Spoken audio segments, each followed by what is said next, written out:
This is the Yacht Captain Investor Podcast with Scott Kidd. I have the pleasure today of a good friend of mine, Brian Barcelona, who's a property manager in South Florida. How you doing today, Brian? I'm doing really good. Thanks for having me, Scott. I'm super excited. Can't wait to dive into our topic of discussion. Well, perfect. I really appreciate you taking the time to be here. For people that don't know you, just tell us a little bit about yourself. I've been in the real estate industry for over a decade. I got my start with buy and sell, buy and flips. Eventually, I made my way into property management. Now I own a property management firm. I've been operating it for over 5 years. We currently have about 1,000 units under management, and the assets that we manage are anywhere between multifamily to association management. What have you been working on lately? I know you've been doing property management. I know you had a couple of big buildings, a 500-unit building at one point, and a bunch of other duplexes, triplexes, and then you had a couple other buildings. I've been focusing a lot on the property management because there's just such a need for it in Florida. I mean, there's no shortage of bad ones, that's for sure. I like to think I'm one of the good ones, and my clients are all pretty happy. We have great reviews on Google. Yeah, not to say that they're necessarily bad. It's just maybe not the right fit. It's a tough job. You're dealing with everybody's problem from all directions at all the time, and the margins can be quite thin. From my experience with apartment syndication and stuff, I only deal with groups that have their own property management vertically integrated because they can control the product, especially with development, especially with like they're doing the rehab and stuff. They got third-party property management. They may not have a vested interest in the end product. What's the next big project you're working on? So for me, the next big project is going to be getting into my own space, ideally, because right now we have about 1,000 units under management, and it's all kinds of, it's made up of, there's some associations, small apartment complexes, and then the fair housing, low-income housing. Probably the most interesting one. It probably has the most amount of best stories. There was a guy who was running, there was like, it wasn't, a lot of the stuff that happens at night when management and nobody's there, it's weird. It's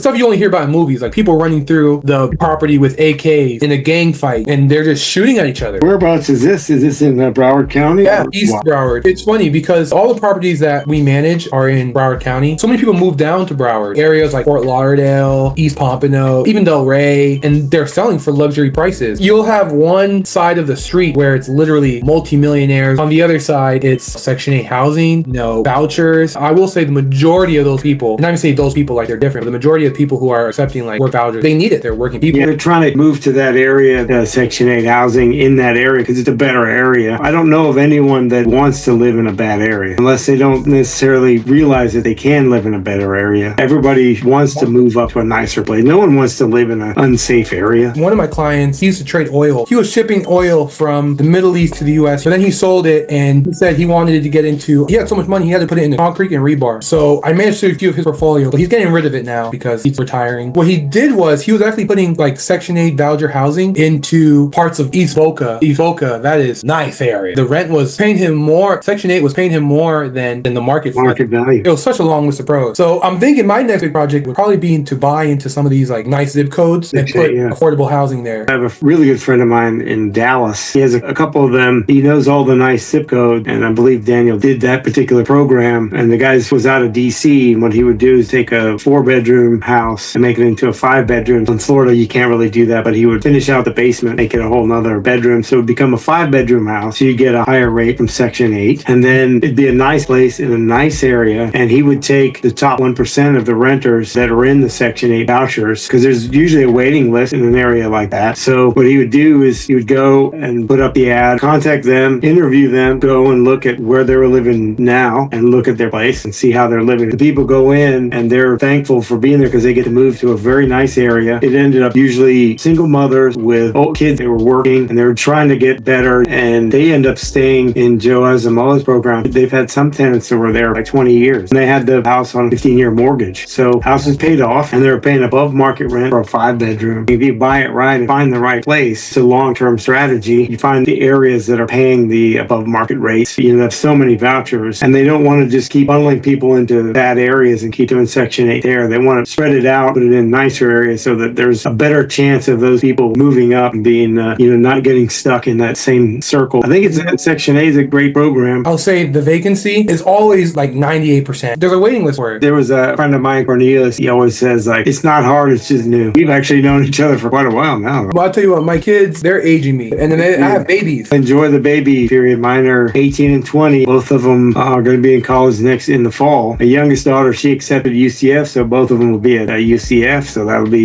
really cool. That's 2 hours away. We'll get to be able to go up and visit them, and we're looking at buying a place up there at some point. Do you know what they're going to be studying? One is studying kinesiology. She's going to do nutrition. I believe she's going to do her master's, because that's played a big role in her life, changing her diet and her physical stuff. Holistic medicine is really the mantra for her. And then younger one, she's doing the aerospace at this point. Both of them are going to do really, really well. I'm really proud of them. You do all that stuff where you want to help them and everything, but now they're like, you're kind of adults. My other daughter was 20, and I'm like thinking about, well, I should tell her this. Well, wait a minute. She's 20. She'll figure it out. If she needs help, she'll ask. All I can offer now at this point is offer some guidance. All I can do is be proud when they make the big leaps and be there to help them up when they fall. It's one of those things where you'd like to see them more, but I'm glad to see that they're doing well. It's kind of a different type of reward. Once they get out of the gate, you got to let them run. Are you guys picking up any hobbies? My wife and I were trying new things. I think we'll definitely travel a little more. We'll probably be staying other places a little more often. Her being a yacht charter broker, she can work from her computer, and while I'm off, I can work from anywhere and do the real estate stuff. So, because I know you've been doing a lot of stuff on social media, building your platform and stuff, and I've been doing a lot of stuff with like personal brand and stuff like that, and I'm working on services for building out personal brands for other people, because I think going forward with all the AI and everything else, your niche is going to be being genuine, being yourself. Whatever your quirky stuff is, like they say, there's riches in niches, and your niche could be your riches. Sometimes when I drive around, I look at the jobs that are out there. Most recently, we did a paving job. I could see how AI is going to take out so many jobs. We have about 4 machines there, and the machines are, one guy is to mill it, make up the old pavement. The second guy is bringing in the new pavement, asphalt, and then the third guy is rolling it. And so you're paying all those 3 salaries. In my mind, I see that. I'm thinking there's going to be a day where you're going to have an AI paving robot. But they're still going to need people to fix the machine. It's been a while that people are saying it's going to completely take over. You've had airplanes for a long time that can fly themselves. They can land on their own and take off on their own. They still need the pilot there just in case there's a glitch to take over manually. And then you also need somebody to check those pilots. They'll probably decrease the workforce for these things. I had a friend that worked for GM, and he said there was a factory that was, these are not exact numbers, this is just what I remember, it was 4,000 or 5,000 people that worked in the factory, and now there's 60. The plant's going 24 hours a day, and there's no strikes, there's no labor disputes, because you only have 60, not 4,000. But we're still going to need people, but just in a different way. In one way, there'll be more jobs in different segments. We'll need more higher level, like engineers, people that build infrastructure. People that build stuff will need more highly skilled people, highly technical stuff. We have a huge shortage of plumbers, welders, electricians, carpenters, construction workers. We need a huge amount to rebuild the infrastructure for all of these things. There's plenty of jobs right now, and they can't fill a lot of these now because a lot of people don't want to do those jobs. With AI, you're going to be able to have $1 billion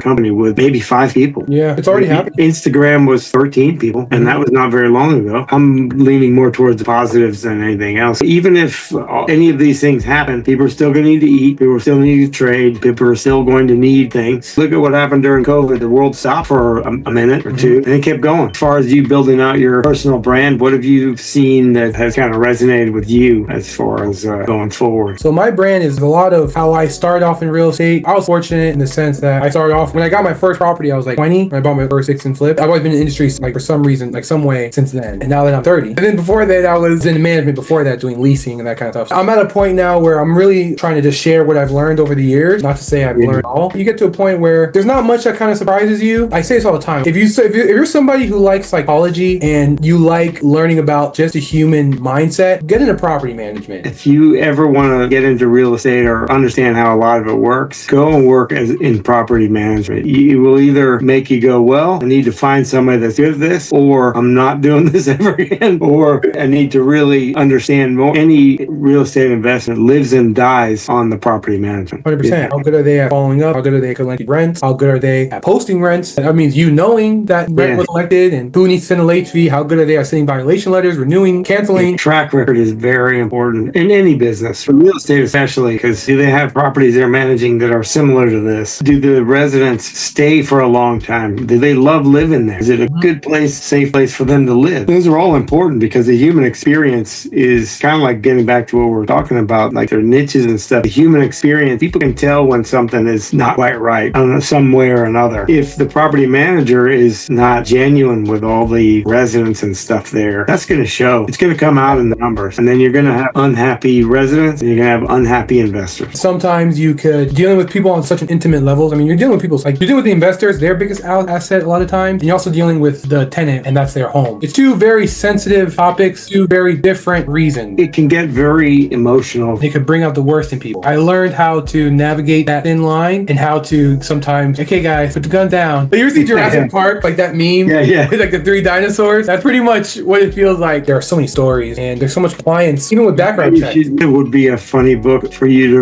write is what not to do in property management. I think that would be great. I was talking to a friend of mine and she was saying people talk a lot about what to do. Maybe write some books on what not to do, because I want to learn from people's mistakes and stuff like that. And some of those make for some really good stories. Another question you asked me just about like my own personal brand, like branding. What I try to do is I try to watch other podcasts and emulate them, not like exactly how they do it, just in maybe like the delivery or just like how they set up or just like the energy that they're emitting. Like with my branding, it's a very natural human way at doing it. I had a meeting yesterday with a lady for a website hosting because we need to build a website for one of our properties. What kind of turned me off from her was just how corporate she was speaking to me. Like I could tell she knew her stuff. And I realized, speaking of what not to do, I'm like, I don't want to sound like that. You don't want to treat somebody like they're a number. She was, I don't want to say almost too perfect. It's almost like there was no personality. You want to realize that there's some type of a human element where they want to feel like they have somewhat of your best interest at heart. It's kind of a mutual agreement where you're both gaining from this by using her services and her accepting your money or what have you. What was that saying is that people don't like to be sold, but they do like to be led. And I always try to think more, what's their best interest? What's in it for them? What can I offer for them? What kind of value am I bringing to this person? They're like, well, I'd like to invest with what you're doing. And say, well, is this amount of money, is this your investing money or is this like your emergency? Because you won't be liquid for the next 5 years possibly with this. And they said, well, what if I need the money back? I said, because if you do need the money in the next 5 years, say your kid gets sick or going to school or if you have an emergency at home and you don't have that backstop, this isn't for you. You should probably either invest less or just kind of keep that money aside until you save up some more to where that's still your emergency funds. They weren't really happy that I told them that, but they talked to me later on and said, oh, I got what you were saying. Because if this deal went bad or it took 10 years and you needed that money within the 5 years, you're not going to have that backstop. Then what are you going to do? Because to get the money back out of a syndication is pretty tough. It's a lot more complicated and you're not liquid. It's going to take time to get the money out. You have to really look at their best interests. I felt I was doing right by them because having them put all their emergency money in investing with me, if they had something that came up, I would have to try to figure out how to help them and may not be able to do that. It's just one of those things where you got to be genuine with the people. Everyone has their own way that they're comfortable with. We all have our strategy or our life plan. What works for me may not work for you. That brings to mind a quote I heard. He said, money is energy by proxy. When you're doing business with someone, you're taking their money, you're swapping energies with them. I had somebody call me yesterday saying that they're asking me to help with one of their properties. It was like a 400 unit property that they wanted to take on. So I was talking to them and I asked him a question. It was a basic question, but when I asked him, he was just immediately very snappy. When he answered it that way, I was like, I don't know if I'm the guy for you. And then we ended the conversation. What I tell people as well is like how people communicate with you initially, probably the way it's going to be wrong. It's all about the people. If you're not in alignment with those people, just don't do it. I've been there where I thought, this is a great deal. And then the people you get involved with, not necessarily that anybody was good or bad or anything, just we weren't all in alignment, not on the same page. So things were very rocky for the entire time. It was best to just cut out. It's good that you learned that up front. I had to get too many burns for that one, but now I know it. I'm like, it's that energy, that good energy is literally the most important thing. For me, if I'm in alignment with somebody, and like I've known you for a while, if you go, hey, what do you think about this? You're going to get an honest opinion. That's one of those things where after you know people, you're in alignment and you trust each other and know what's going to work, what's not going to work. Alignment is a big key. And that's just being genuine. That goes back to that whole personal brand thing. If you are who you are, you don't have to try to be anything else. And you know what? We reward scarcity, right? That's why gold has value. Like I say, there's only one Scott, there's only one Brian, there's only one you. So use that to your advantage. I go to a lot of rooms where people are much older. I want to shrink myself, but I'm there for a reason. And there's only one of me. Take it as it is. Nobody knows everything. I catch myself doing that too. It's like, what if they don't, don't click with these people? It's like, it doesn't matter. If you don't, you don't. If you do, you do. Like you said, you're there for a reason. So take advantage of it. Be the best you can be and try to add value to everyone that's there. If you're always trying to add value, trying to give to other people, it all comes back to you. It always works out. And a lot of times what you think is the best thing for you may not be where you need to be at all. There's been many things in my life that didn't work as planned and they ended up being in some totally different space and things were fantastic. All this has been really great. Thank you so much for being here, Brian. For people that want to know more about you and what you're doing, how do they find you? What's the best way they can look you up? So they could either send an email to my office. It's contact@limestonemanagement.com. I see those personally, so I'll be able to respond. I would just ask that they put in the subject like the yacht broker or yachty. I would suggest that they put the name of this podcast on there so I know where they got our information from. If they want, they could even send me me a email. My other email, my personal email, I will put that out there too, is my last name, Barcelona, first name, Brian11@gmail. I think that would probably be the best way to get in contact with me. I check my emails all the time. If they need property management, if they're looking to buy or sell in the South Florida market, I'm the guy. It's pretty much all I know, so I'm happy to help. Appreciate you coming here today, and it's always great to see you. And definitely when I get back to Florida, we'll definitely get together. And I know you're launching a podcast as well, so look forward to that. Yeah, I can't wait. Yeah, me too. It's going to be great, just like this conversation we had. And that's